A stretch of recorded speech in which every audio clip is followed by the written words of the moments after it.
Hello friends, നമസ്കാരം.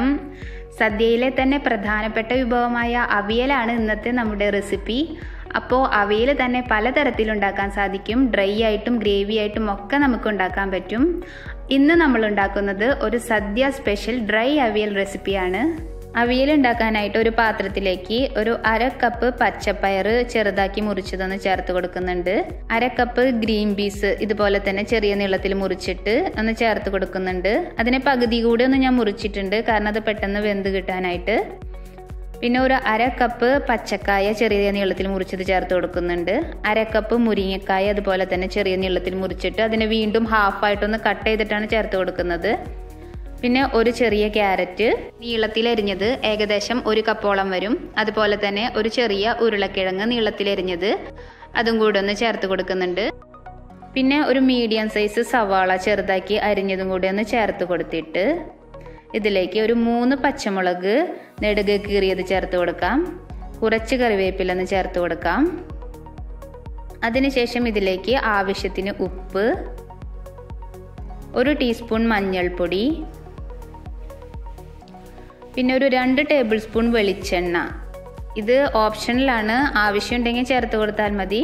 പക്ഷെ ഇത് ചേർത്ത് കൊടുത്താൽ നല്ലൊരു ഫ്ലേവറും ടേസ്റ്റും കിട്ടും. പിന്നെ ഒരു 1/4 കപ്പ് വെള്ളം എന്നിവ കൂടെ ചേർത്തിട്ട് നന്നായിട്ടൊന്ന് മിക്സ് ചെയ്തെടുക്കാം. പിന്നെ പച്ചക്കറി എടുക്കുമ്പോൾ ശ്രദ്ധിക്കേണ്ടത് എല്ലാം ഒരേ ഷേപ്പിലും ഒരേ കനത്തിലും വേണം അരിയാനായിട്ട്. എന്നാലേ എല്ലാ പച്ചക്കറിയും ഒരുപോലെ വെന്ത് കിട്ടുള്ളൂ. നമുക്കിഷ്ടമുള്ള ഏത് പച്ചക്കറി വേണമെങ്കിലും ഇതുണ്ടാക്കാനായിട്ട് എടുക്കാവുന്നതാണ്.